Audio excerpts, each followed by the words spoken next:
Speaker, আপনাকে ধন্যবাদ। সংসদ সদস্য, আপনাকে আপনার একটি মূল্যবান প্রশ্নের জন্য আন্তরিকভাবে ধন্যবাদ।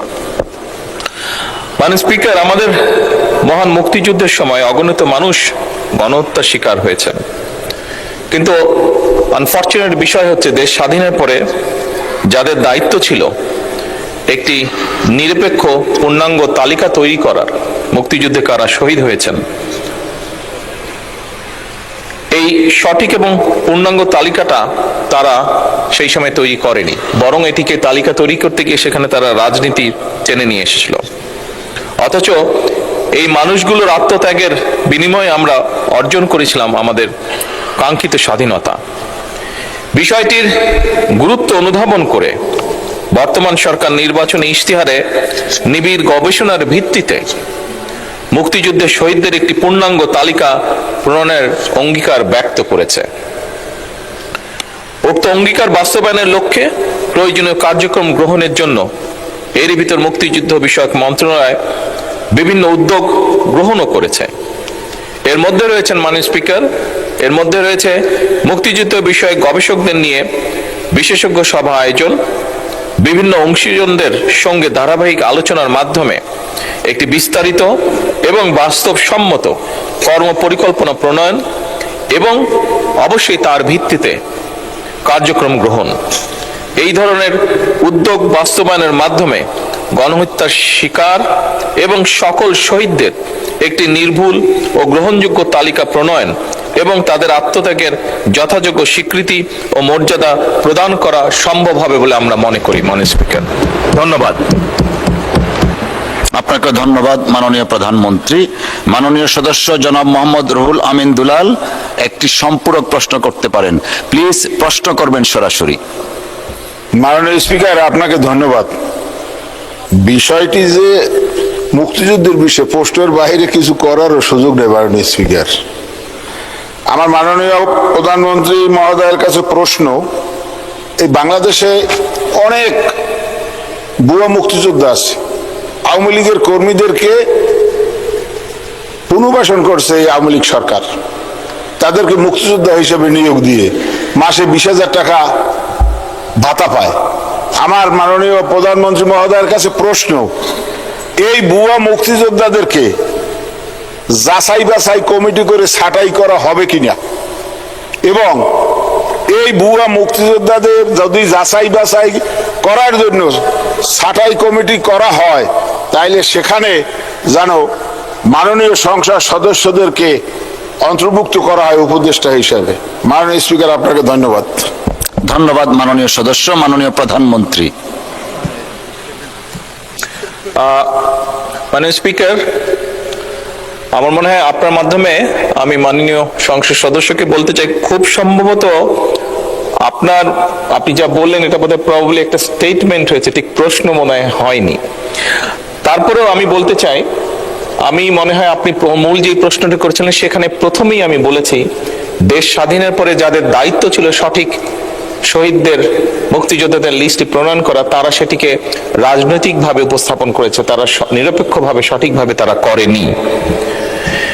এবং আপনার স্টেটমেন্টের দ্বিতীয় পর্যায়ে যেটা আপনি বলেছেন, আমরা এরই মধ্যে মুক্তিযুদ্ধ বিষয়ক মন্ত্রণালয় তারা বিশেষজ্ঞ ব্যক্তিদেরকে নিয়ে কমিটির মতন করে গঠন করেছে, যেখানে আমরা চেষ্টা করব আপনি যেই বিষয়টি উল্লেখ করেছেন সেইখানে সঠিক যারা মুক্তিযুদ্ধ, সঠিক যারা শহীদ, তাদেরকে চিহ্নিত করার জন্য।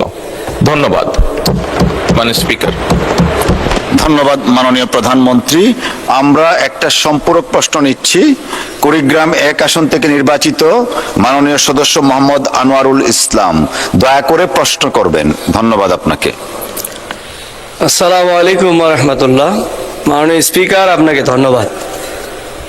আমার মাননীয় প্রধানমন্ত্রীর কাছে প্রশ্ন যে আমরা এই বিষয়টা দেখছি যে বিভিন্ন সময়ে বিভিন্ন সরকার যখন পরিবর্তন হয়, দেখা যায় যে তারা তাদের দলীয় কিছু লোকজনকেও এই মুক্তিযোদ্ধা তালিকাভুক্ত করে, আবার পরবর্তী আরেক সরকার এসে কিছু ছাঁটাই বাছাইও করে। আসলে সত্যিকার অর্থেই যারা প্রকৃতপক্ষে তাদেরটা কেন হচ্ছে না, আজকে আমরা এই 55 বছর পর আমরা সেটা জানতে পারছে না, জাতি জানতে পারছে না। এই জন্য আমার প্রশ্নটা এইটাই যে এই বর্তমান সরকারের এই পরিকল্পনা আছে কিনা যে সঠিক একেবারে পুঙ্খানুপুঙ্খভাবে বিশ্লেষণ করে, যাতে করে যারা প্রকৃতপক্ষে মুক্তিযোদ্ধা তাদেরকে চিহ্নিত করে তাদেরকে তালিকাভুক্ত করা, আর যারা মুক্তিযোদ্ধা নয় যারা বিভিন্নভাবে দলীয়করণের মাধ্যমে হয়েছে তাদেরকে ছাঁটাই করে একটা প্রকৃত মুক্তিযোদ্ধা তালিকা জাতির কাছে প্রকাশ করার পরিকল্পনা আছে কিনা, এটি আমার প্রশ্ন। মাননীয় স্পিকার, আপনাকে ধন্যবাদ। ধন্যবাদ মাননীয় সদস্য। মাননীয় প্রধানমন্ত্রী। ধন্যবাদ মাননীয় স্পিকার। মাননীয় সংসদ সদস্য, আপনার প্রশ্নের পরিপ্রেক্ষিতে আমি বলতে চাই, আপনাকে একটু আমি স্মরণ করিয়ে দিতে চাই, বাংলাদেশ জাতীয়তাবাদী দল হচ্ছে শহীদ রাষ্ট্রপতি জিয়াউর রহমানের গঠিত দল। মাননীয় সংসদ সদস্য, আপনাকে একই সাথে আমি স্মরণ করিয়ে দিতে চাই, শহীদ রাষ্ট্রপতি জিয়াউর রহমান একজন মুক্তিযোদ্ধা ছিলেন, মাঠে থেকে যুদ্ধ করেছেন, এবং শুধু তাই নয়, শহীদ রাষ্ট্রপতি জিয়াউর রহমান স্বাধীনতার ঘোষণাও দিয়েছিলেন। বর্তমানে দেশ পরিচালনার দায়িত্বে বাংলাদেশ জাতীয়তাবাদী দল রয়েছে, এবং একটু আগেই বললাম এই দল বীর মুক্তিযোদ্ধা স্বাধীনতার ঘোষক শহীদ রাষ্ট্রপতি জিয়াউর রহমানের দ্বারা গঠিত এই দল। খুব স্বাভাবিকভাবেই বাংলাদেশ জাতীয়তাবাদী দল বিশ্বাস করে মনে প্রাণে যে মুক্তিযোদ্ধা এবং মুক্তিযুদ্ধের প্রতি তাদের দায়িত্ব, পবিত্র একটি দায়িত্ব রয়েছে, এবং সে কারণেই আমি একটু আগেই আমার মূল প্রশ্নে এবং একই সাথে সম্পর্ক প্রশ্নে আমি বলেছিলাম যে যাদের দায়িত্ব ছিল দেশ স্বাধীনের পরে একটি সঠিক নিরপেক্ষ তালিকা তৈরি করা মুক্তিযোদ্ধাদের, তারা সেটি করেনি। পরবর্তীতেও বিভিন্ন সময়ে এই লিস্ট তৈরিতে বিভিন্ন রকম সমস্যা তৈরি হয়েছে। বর্তমানে সরকার চেষ্টা করছে বিভিন্ন বিশেষজ্ঞদেরকে নিয়ে যাতে আমরা একটি পূর্ণাঙ্গ সঠিক মুক্তিযুদ্ধের তালিকা, মুক্তিযোদ্ধাদের তালিকা তৈরি করতে পারি। মাননীয় স্পিকার, আপনাকে ধন্যবাদ। আপনাকেও ধন্যবাদ মাননীয় প্রধানমন্ত্রী। তারকা চিহ্নিত প্রশ্ন 30, মাননীয় সদস্য জনাব লুৎফুল্লাহ মাজেদ, ময়মনসিংহ 8 এর পক্ষে, পটুয়াখালী 4 আসন থেকে নির্বাচিত মাননীয় সদস্য A.B.M. মুশাররফ হোসেন। দয়া করে আপনি প্রশ্নটি পাঠপূর্বক উত্থাপন করুন। ধন্যবাদ আপনাকে। ধন্যবাদ মাননীয় স্পিকার। আমি A.B.M. মুশাররফ হোসেন, 114 পটুয়াখালী 4 সংসদ আসনের এমপি। আমি আমার পক্ষ থেকে জনাব লুৎফুল্লাহ মাজেদ, 153 ময়মনসিংহ 8 আসনের এমপির পক্ষ থেকে মাননীয় প্রধানমন্ত্রীর কাছে আমি প্রশ্ন উত্থাপন করতে চাই। মাননীয় প্রধানমন্ত্রী, অনুগ্রহ করিয়া বলিবেন কি রাজধানী ঢাকা সহ দেশের সকল শহরগুলির খেলার মাঠ, পার্ক দখলমুক্ত করিয়া খেলার উপযোগী ও পার্কের পরিবেশ ফিরিয়া আনিবার লক্ষ্যে কোনো বিশেষ পদক্ষেপ গ্রহণ করা হইবে কিনা, না হইলে করা হইবে না কেন? ধন্যবাদ মাননীয় স্পিকার। ধন্যবাদ মাননীয় সদস্য। তারকা চিহ্নিত প্রশ্ন 30 মহান সংসদে উত্থাপিত হলো। মাননীয় প্রধানমন্ত্রী। ধন্যবাদ। ধন্যবাদ মাননীয় স্পিকার। মাননীয় সংসদ সদস্যকেও আমি আন্তরিকভাবে ধন্যবাদ জানাতে চাই আপনার মাধ্যমে এরকম একটি প্রশ্ন করার জন্য। মাননীয় স্পিকার, আজকে সকাল থেকে আমি দুপুর 2টা পর্যন্ত একটি অনুষ্ঠানে ছিলাম। এই অনুষ্ঠানটি ছিল প্রাথমিক বিদ্যালয়ের শিক্ষক এবং বাচ্চাদেরকে নিয়ে তাদেরকে পুরস্কার প্রদান। সেখানে আমি সবগুলো জেলা থেকে, বিভিন্ন জেলায় গত কয়েকদিন বৃষ্টি বাদল হয়েছে, প্রাকৃতিক দুর্যোগ কিছু হয়েছে, তারপরেও আমি দেখেছি আমাদের এই প্রাইমারি বাচ্চাদেরকে এত প্রাকৃতিক দুর্যোগ থামিয়ে রাখতে পারে নাই। তারা তাদের পূর্ণাঙ্গ উৎসাহ নিয়ে এই অনুষ্ঠানে যোগদান করেছিল। সেখানে মাননীয় স্পিকার, একটি স্টল যখন, একটি জেলার একটি স্টল, বাচ্চাদের স্টল যখন আমি পরিদর্শন করছিলাম, সেখানে তারা বাচ্চারা এবং শিক্ষকরা আমাকে জানালেন তাদের স্কুলটিতে 1300 বাচ্চা পড়ে, কিন্তু তাদের কোনো মাঠ নেই। এরকম এই অভিযোগ আমাকে অনেকেই দিয়েছেন। মাননীয় স্পিকার, এটি একটি অত্যন্ত গুরুত্বপূর্ণ বিষয়। আমাদের ভবিষ্যৎ প্রজন্মদেরকে সঠিকভাবে গড়ে তোলার জন্য। ঢাকা উত্তর সিটি কর্পোরেশনের আওতাধীন এলাকায় মাননীয় স্পিকার 189টি পার্ক, খেলার মাঠ এবং উন্মুক্ত স্থান রয়েছে। এর ভিতরে 24টি পার্ক, 6টি খেলার মাঠ, 4টি শিশু পার্ক এবং 4টি ঈদগাহ মাঠ সহ মোট 38টি ডিএনসিসির মালিকাধীন। উক্ত স্থাপনার নিরাপত্তা নিশ্চিতকল্পে পার্ক এবং খেলার মাঠ সমূহে নিরাপত্তা প্রহরী নিয়োগ, প্রয়োজনীয় বৈদ্যুতিক বাতি স্থাপন, সিসিটিভি স্থাপন এবং জনসচেতনামূলক কার্যক্রম পরিচালনার উদ্যোগও এর ভিতর গ্রহণ করা হয়েছে। ডিএনসিসির মালিকাধীন যে 38টি পার্ক, খেলার মাঠ, উন্মুক্ত স্থান রয়েছে তা ফরচুনেটলি মাননীয় স্পিকার বর্তমানে দখলমুক্ত রয়েছে সৌভাগ্যক্রমে এবং সুপরিকল্পিতভাবে নিয়ন্ত্রিত হচ্ছে। ইতিমধ্যেই 20টি পার্ক, 4টি খেলার মাঠ, 2টি শিশু পার্ক, 2টি ঈদগাহ মাঠ উন্নয়ন কার্যক্রম সম্পন্ন করা হয়েছে। জাতীয় গৃহায়ণ কর্তৃপক্ষ এবং রাজুক সহ অন্যান্য সংস্থার মালিকাধীন অবশিষ্ট 151টি পার্ক, খেলার মাঠ, শিশু পার্ক, ঈদগাহ মাঠ এবং উন্মুক্ত স্থান পর্যায়ক্রমে উন্নয়ন করা হবে। মাননীয় স্পিকার, ঢাকা সিটি কর্পোরেশন আওতাধীন খেলার মাঠ এবং পার্ক সমূহে অবৈধ দখলদারদেরও উচ্ছেদ করার প্রস্তুতি নেওয়া হয়েছে। মাননীয় স্পিকার, ভবিষ্যতেও খেলার মাঠ এবং পার্ক সমূহে অবৈধ দখলদারদের উচ্ছেদ কার্যক্রম চলমান থাকবে। মাননীয় স্পিকার, উল্লেখ্য যে বর্তমান সরকার দায়িত্ব গ্রহণের পর থেকে দেশের খেলাধুলার মান বৃদ্ধি করার চেষ্টা করছে এবং আপনি জানলে আনন্দিত হবেন যে এটিতে আমরা মোটামুটিভাবে আলহামদুলিল্লাহ অনেকাংশে সফলও হয়েছে। একই সাথে মাননীয় স্পিকার, শিশুরা খেলার মাঠেও খেলাধুলা করছে। গত 20শে জানুয়ারি মাননীয় স্পিকার একটি খেলার উদ্বোধন করেছি, যেখানে সারা বাংলাদেশে প্রাইমারি স্কুলের ফাইনাল খেলায় আমি অংশগ্রহণ করেছিলাম, উদ্বোধন করেছিলাম এবং সেই খেলাটির আগে ফাইনাল পর্যায়ে আসার আগে পর্যন্ত সারা বাংলাদেশে প্রাইমারি স্কুলের 11 লক্ষ ছেলে এবং 11 লক্ষ মেয়ে ফুটবল প্রতিযোগিতায় অংশগ্রহণ করেছিল। মাননীয় স্পিকার, মাননীয় স্পিকার, দক্ষিণ সিটি কর্পোরেশন কর্তৃক সর্বদা খেলার মাঠ এবং ফুটপাত হতে অবৈধ দখল উচ্ছেদ করার কাজ চলমান রয়েছে। ভবিষ্যতেও আমরা এই ধারাটিকে অব্যাহত রাখতে চাই। ঢাকা সিটি কর্পোরেশন অধিক ক্ষেত্রে সিটি কর্পোরেশন এবং অন্যান্য সংস্থার মালিকাধীন 256টি পার্ক এবং খেলার মাঠ রয়েছে। উক্ত খেলার মাঠ এবং পার্ক সমূহের অবৈধ দখলদারদের উচ্ছেদ করা হয়েছে। মাননীয় স্পিকার, বর্তমানে ঢাকার দক্ষিণ সিটি কর্পোরেশনের অন্তর্ভুক্ত বিভিন্ন খেলার মাঠ এবং পার্কের উন্নয়ন কার্যক্রম চলমান রয়েছে।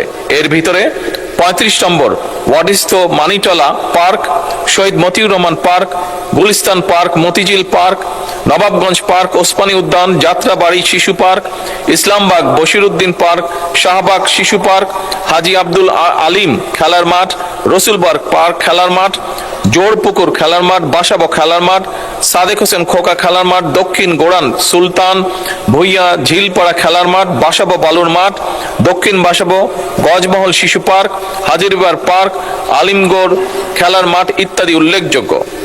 মাননীয় স্পিকার, গাজীপুর সিটি কর্পোরেশনের আওতায় খুব অল্প সংখ্যক খেলার মাঠ রয়েছে দুঃখজনকভাবে, তবে বিভিন্ন শিক্ষা প্রতিষ্ঠান এবং ধর্মীয় প্রতিষ্ঠানের আওতায় কিছু খেলার মাঠ রয়েছে।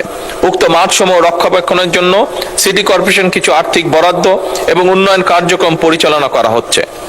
গাজীপুর সিটি কর্পোরেশন আওতায় 8টি জোনে 8টি খেলার মাঠ এবং 57টি ওয়ার্ডে 57টি খেলার মাঠ করার একটি পরিকল্পনা সরকারের রয়েছে।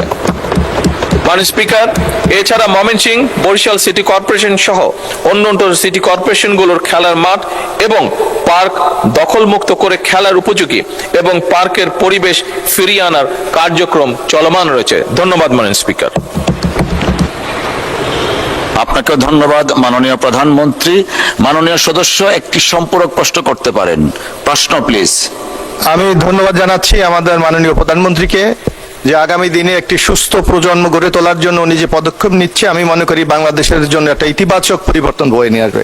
আমি একটু স্মরণ করতে চাই, আমরা যখন ছাত্র ছিলাম 1978 সালে আমাদের নেতা শহীদ রাষ্ট্রপতি জিয়াউর রহমান যখন বাংলাদেশ পরিচালনার দায়িত্বে, তখন আমরা দেখেছিলাম ঢাকাতে প্রেসিডেন্ট গোল্ড কাপ প্রবর্তন করেছিলেন, যেটা ওই সময় একটা ব্যাপক আলোড়ন তৈরি করেছিল। আমি মাননীয় প্রধানমন্ত্রীর কাছে প্রশ্ন রাখতে চাই, আগামী দিনে বাংলাদেশকে আন্তর্জাতিকভাবে তুলে ধরার জন্য এই ধরনের কোনো আন্তর্জাতিক প্রতিযোগিতা বাংলাদেশে আয়োজন করার আপনার কোনো পরিকল্পনা আছে কি না?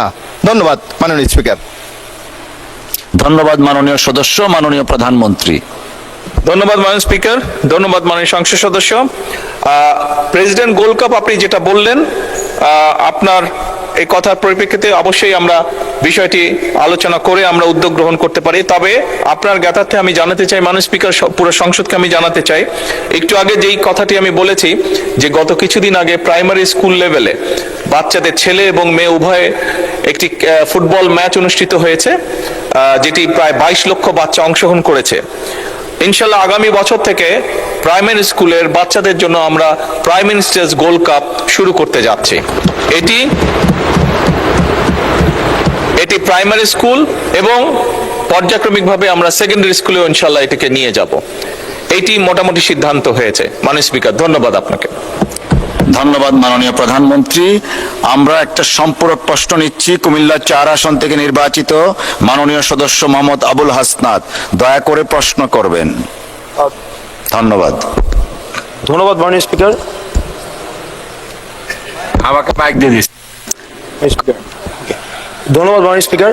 মাননীয় স্পিকার, আপনার অনুমতি ক্রমে আপনি যদি অনুমতি দেন, এটা যেহেতু সাপ্লিমেন্টারি কোশ্চেন সেশন, মাননীয় প্রধানমন্ত্রী ইতিমধ্যেই এই সাপ্লিমেন্টারি কোশ্চেনের সময়ে মাননীয় প্রধানমন্ত্রী অন্য বিষয়ে প্রশ্নের উত্তর দিয়েছেন। আপনি যদি অনুমতি দেন তাহলে মাননীয় প্রধানমন্ত্রীকে খেলার মাঠ ব্যতীত মাননীয় প্রধানমন্ত্রীর তো সব বিষয়ই হচ্ছে না, I got to stop you. Okay. Supplementary question মূল কোশ্চেনের সাপ্লিমেন্টারি, অর্থাৎ ধারাবাহিকতা থাকতে হবে খেলার মাঠ সংক্রান্ত যদি বা অনুমতি খেলাধুলা না দেন তাহলে বসে যাবো সংক্রান্ত। মানে। না, এর মধ্যে থাকতে হবে, যে কারণে বললাম প্রশ্ন সম্পূরক। Thank you. না, এই বিষয়ে প্রশ্ন নেই। থ্যাংক ইউ মাননীয় speaker.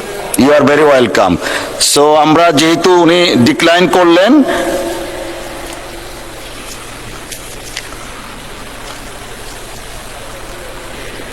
Advocate Mohammad Jalaluddin, Kishoreganj 2। ধন্যবাদ। মাননীয় স্পিকার, আপনাকে ধন্যবাদ। মাননীয় স্পিকার, আপনার মাধ্যমে মাননীয় প্রধানমন্ত্রীর কাছে আমার প্রশ্ন, যে আমাদের ইউনিয়ন, উপজেলা পর্যায়ে এবং জেলা পর্যায়ে আগের যে খেলার মাঠগুলি ছিল, এগুলি নতুন নতুন বিল্ডিং হওয়ার কারণে মানসম্মত মাঠ নাই। মাঠের আকার হয়ে গেছে ছোট, সেখানে ছেলেমেয়েরা খেলাধুলা করে যেরকম বড় টুর্নামেন্টে অংশগ্রহণ করতে পারে না, ঠিক তেমনিভাবে খেলার উপযোগী অনেক নাই। আমরা মাননীয় প্রধানমন্ত্রীর কাছে আমার প্রশ্ন, যে ইউনিয়ন লেভেলে, উপজেলা লেভেলে নতুন করে মাঠ করার, বরাদ্দ দেওয়ার কোনো পরিকল্পনা আছে কিনা বর্তমান সরকারের? ধন্যবাদ মাননীয় সদস্য, মাননীয় প্রধানমন্ত্রী। ধন্যবাদ মাননীয় স্পিকার। মাননীয় সংসদ সদস্য, আপনাকে ধন্যবাদ আপনার প্রশ্নের জন্য। আপনি যদি আপনার এলাকায়, আপনার ইউনো অফিসে যদি আপনি খোঁজ খবর করেন বা জেলা প্রশাসকের কার্যালয়ে খোঁজ করেন, তাহলে আপনি জানতে পারবেন যে এরই মধ্যে সরকারের পক্ষ থেকে তাদেরকে একটি ইনস্ট্রাকশন পাঠানো হয়েছে যে বাচ্চাদের খেলার জন্য বা যে কোনো পর্যায়ের খেলাধুলার জন্য কোথায় খোলা জায়গা আছে, ওপেন জায়গা আছে, সেটি খুঁজে বের করে সরকারকে জানানোর জন্য এই নির্দেশনা এরই ভিতরে পাঠানো হয়েছে। মাননীয় স্পিকার, ধন্যবাদ। ধন্যবাদ মাননীয় প্রধানমন্ত্রী। তারকা চিহ্নিত প্রশ্ন 31, মাননীয় সদস্য জনাব সরওয়ার জামাল নিজাম, চট্টগ্রাম 13। দয়া করে আপনি প্রশ্নটি পাঠপূর্বক উত্থাপন করুন। ধন্যবাদ। বিসমিল্লাহির রহমানির রহিম। মাননীয় স্পিকার, আপনাকে অশেষ ধন্যবাদ। মাননীয় স্পিকার, আমার তারকা চিহ্নিত প্রশ্ন 31 এই মহান সংসদে উত্থাপন করিলাম। মাননীয় প্রধানমন্ত্রী, অনুগ্রহ করিয়া বলিবেন কি, বিগত 17 বছরে চট্টগ্রাম সমুদ্র বন্দরে নানা ধরনের অনিয়ম ও পরিচালনার অদক্ষতায় পরিলক্ষিত হয়েছে। বর্তমান সরকার চট্টগ্রাম বন্দরের সকল সমস্যা সমাধান ও সুষ্ঠুভাবে পরিচালনার লক্ষ্যে কি কি পদক্ষেপ গ্রহণ করিয়াছেন? ধন্যবাদ মাননীয় স্পিকার আপনাকে। ধন্যবাদ মাননীয় সদস্য। তারকা চিহ্নিত প্রশ্ন 31 মহান সংসদে উত্থাপিত হলো। মাননীয় প্রধানমন্ত্রী। মাননীয় স্পিকার, আপনাকে আবারও ধন্যবাদ। একই সাথে মাননীয় সংসদ সদস্য, আপনাকে ধন্যবাদ আপনার প্রশ্নের জন্য। মাননীয় স্পিকার, চট্টগ্রাম সমুদ্র বন্দরের সক্ষমতা ক্রমশ বৃদ্ধি পাচ্ছে। দেশের সামগ্রিক ব্যবসা বাণিজ্য বৃদ্ধি পাওয়ার কারণে এটি সক্ষমতা আস্তে আস্তে বৃদ্ধি পাচ্ছে। বিশ্বের ও দেশের আভ্যন্তরীণ বিভিন্ন ধরনের পরিস্থিতি মোকাবেলা করে চট্টগ্রাম বন্দর কর্তৃপক্ষ বন্দরটিকে পরিচালনা করে আসছে। বিশ্ব মন্দা, কোভিড-19 পরিস্থিতি ইত্যাদি সময়েও মাননীয় স্পিকার চট্টগ্রাম বন্দর 24/7 অপারেশনাল অর্থাৎ 24/7 অপারেশনাল ছিল। ফলশ্রুতিতে 2010 সালে যেখানে কার্গো এবং কন্টেনার হ্যান্ডেলিং ছিল যথাক্রমে 4,53,90,663 মেট্রিক টন এবং 13,43,448 20 ফুট ইকুইভ্যালেন্ট ইউনিট, সেখানে 2025 সালে চট্টগ্রাম বন্দর কর্তৃপক্ষ 13,51,812 মেট্রিক টন কার্গো এবং 34,09,069 TEU কন্টেনার হ্যান্ডলিং করেছে। বিগত বছরের তুলনায় 2025 সালে কন্টেনার, কার্গো এবং জাহাজ হ্যান্ডলিং এর প্রবৃদ্ধি ছিল যথাক্রমে 4.707, 11.43 এবং 10.5%। মাননীয় স্পিকার, চট্টগ্রাম বন্দরের সক্ষমতা বৃদ্ধির জন্য সমন্বিত কার্যক্রম গ্রহণ করা হয়েছে, যার সংক্ষিপ্ত বিবরণ আমি তুলে ধরছি। মাননীয় প্রধানমন্ত্রী, আপনি চাইলে এটা পঠিত বলে গণ্য হতে পারে, বেশ লম্বা দেখছি। মাননীয় স্পিকার, যেহেতু একটু লম্বা, আমি অনুরোধ জানাবো বিষয়গুলোকে পঠিত বলিয়া গণ্য করার জন্য। ধন্যবাদ। ধন্যবাদ মাননীয় প্রধানমন্ত্রী। উত্তরটা পঠিত বলে গণ্য হলো। মাননীয় সদস্য, আপনার কোনো সম্পূরক প্রশ্ন থাকলে দয়া করে উত্থাপন করুন। আপনাকে অশেষ ধন্যবাদ। মাননীয় প্রধানমন্ত্রী, বাংলাদেশের অর্থনৈতিক ক্ষেত্রে চট্টগ্রামের অবদান শতকরা 47%। এই ক্ষেত্রে চট্টগ্রাম বন্দরের ভূমিকা অত্যন্ত গুরুত্বপূর্ণ। বিগত সরকার দলীয়করণের মাধ্যমে চট্টগ্রাম বন্দরকে রাজনৈতিক হাতিয়ার হিসেবে বানিয়েছিল। বর্তমান গণতান্ত্রিক সরকার বিশ্বের এক আধুনিক বন্দর হিসেবে চট্টগ্রামকে করা কি কি পদক্ষেপ নিয়েছেন এবং সাথে সাথে যে বিগত সরকার বে টার্মিনালের নামে, সমুদ্র বন্দর করার নামে কোটি কোটি টাকা অপচয় করে অসমাপ্ত অবস্থায় এটা ফেলে গেছে। এই প্রেক্ষিতে আমি মাননীয় প্রধানমন্ত্রীর কাছে জানতে চাচ্ছি, এই বে টার্মিনাল এবং চট্টগ্রাম বন্দরকে আধুনিকরণ করার জন্য কি কি বর্তমান গণতান্ত্রিক সরকার পদক্ষেপ নেবে। ধন্যবাদ মাননীয় স্পিকার আপনাকে। ধন্যবাদ মাননীয় সদস্য। মাননীয় প্রধানমন্ত্রী। ধন্যবাদ মাননীয় স্পিকার। মাননীয় সংসদ সদস্য, আপনাকে ধন্যবাদ। আপনি যে প্রশ্নটি করেছেন, ডিটেইলটা এই মুহূর্তে আমার কাছে নেই। আপনি নোটিশ দিলে আমি আপনাকে ডিটেইলটা জানাতে সক্ষম হব। তবে বে টার্মিনাল এটার বাস্তবায়নের পরিকল্পনা তো আমরা নিয়েছি। আপনাকে আমি বলতে পারি যে বে টার্মিনালটা চালু হলে পরে অবশ্যই এটার একটা উপকারিতা সামগ্রিকভাবে অর্থনীতি এবং দেশ পাবে। মাননীয় স্পিকার, বে টার্মিনালটা চালু হলে বড় আকারে যে আমাদের মাদার ভেসেল সরাসরি চট্টগ্রাম বন্দরে ভিড়তে পারবে। এখন নাব্যতার জন্য অনেক সময় বড়টা জাহাজ আসতে পারে না, এবং যখন বড় জাহাজগুলো, মাদার ভেসেলগুলো আসবে, এর ফলে স্বাভাবিকভাবে ট্রান্সশিপমেন্ট ব্যয় বা খরচ অনেক কমে আসবে। একই সাথে মাননীয় স্পিকার, বড় জাহাজগুলো আসার পরে এবং বে টার্মিনাল চালু হলে পরে আমদানি রফতানি বাণিজ্যের গতি বৃদ্ধি পাবে, এবং স্বাভাবিকভাবে যেহেতু ব্যবসা বাণিজ্যে বা আমদানি রফতানির গতি বৃদ্ধি পাবে, এটি জাতীয় অর্থনীতিতে একটি বড় ইতিবাচক ভূমিকাও রাখবে। মাননীয় স্পিকার, ধন্যবাদ। ধন্যবাদ মাননীয় প্রধানমন্ত্রী। আমরা একটা সম্পূরক প্রশ্ন নিচ্ছি। ঢাকা 5 আসন থেকে নির্বাচিত মাননীয় সদস্য মোহাম্মদ কামাল হোসেন। ধন্যবাদ। দয়া করে প্রশ্ন করবেন প্লিজ। মাননীয় স্পিকার, আপনাকে ধন্যবাদ। মাননীয় প্রধানমন্ত্রী, আমি আপনার এই প্রশ্ন পর্বে আজকে সুযোগ পেলাম, যদিও আগে অনেক চেষ্টা করেছি, আমি শুকরিয়া আদায় করছি। মাননীয় প্রধানমন্ত্রী, আমি আপনার মাধ্যমে জানতে চাই, জাতীয় রাজস্ব বোর্ড এবং কাস্টমস হাউস চট্টগ্রাম কর্তৃক কন্টেনার স্ক্যানার মেশিন ক্রয় এবং অপারেশন এবং রক্ষণাবেক্ষণের জন্য বিগত 2018 সালে এখানে 4টি স্ক্যানার মেশিন কেনার জন্য এবং রক্ষণাবেক্ষণের জন্য টেন্ডার আহ্বান করে। এই টেন্ডারে ব্যাপক দুর্নীতি হয়, মামলা হয় এবং এই অভিযোগ এখনো চলমান। বিগত সরকারের আইনমন্ত্রী এখানে তার ঘনিষ্ঠজনরা এখানে জড়িত। আমি জানতে চাই মাননীয় প্রধানমন্ত্রী, এই ক্ষেত্রে যে মামলা চলমান এখনো পর্যন্ত নিষ্পত্তি হয়নি, আমি আপনার মাধ্যমে জানতে চাই এই সরকার, বিগত সরকারের 300 থেকে 400 কোটি টাকার এখানে দুর্নীতি সুনির্দিষ্ট তথ্য প্রমাণ থাকার পরেও এটা ব্যবস্থা নেওয়া হচ্ছে কিনা আপনার মাধ্যমে জানতে চাই।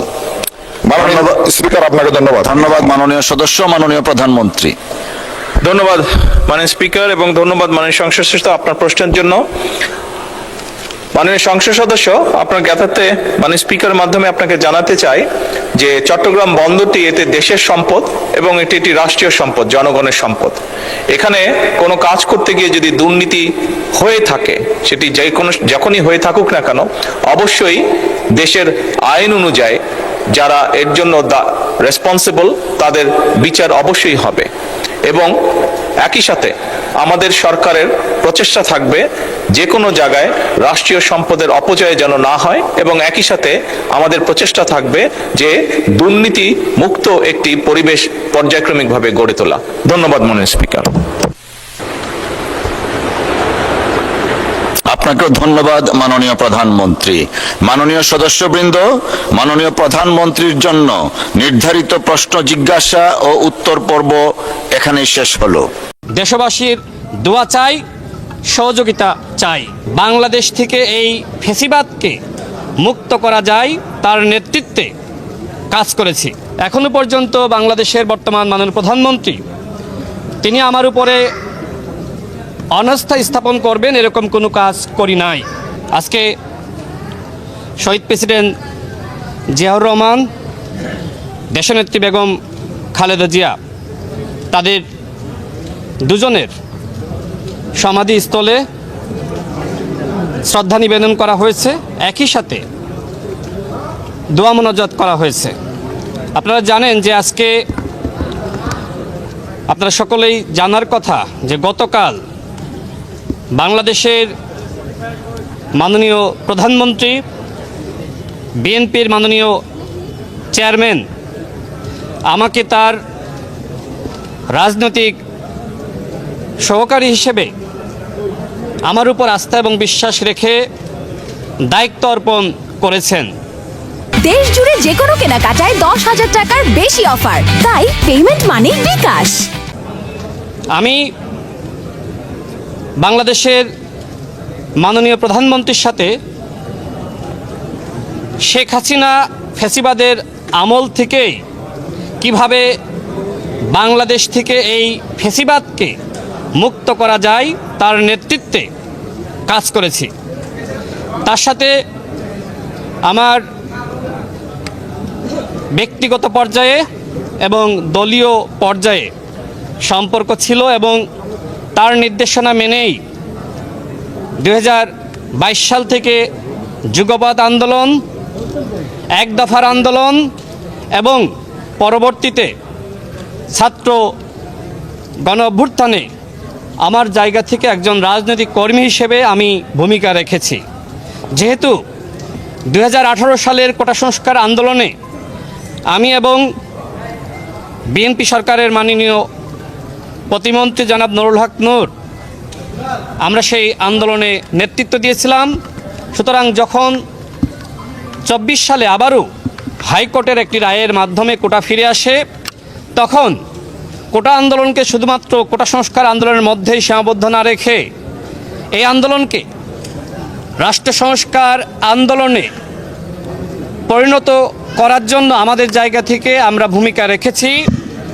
বাংলাদেশের বর্তমান মাননীয় প্রধানমন্ত্রী জনাব তারেক রহমানের নির্দেশনা এবং তার নেতৃত্বে সেই জায়গা থেকে, যেহেতু 2018 সাল থেকে বাংলাদেশে যতগুলো ছাত্র আন্দোলন, তার সামনে থেকে পিছনে থেকে আমাদের জায়গা থেকে আমরা ভূমিকা রেখেছি, এবং আমি আমার জীবনে এখনো পর্যন্ত বাংলাদেশের বর্তমান মাননীয় প্রধানমন্ত্রী তিনি আমার উপরে অনাস্থা স্থাপন করবেন এরকম কোনো কাজ করি নাই।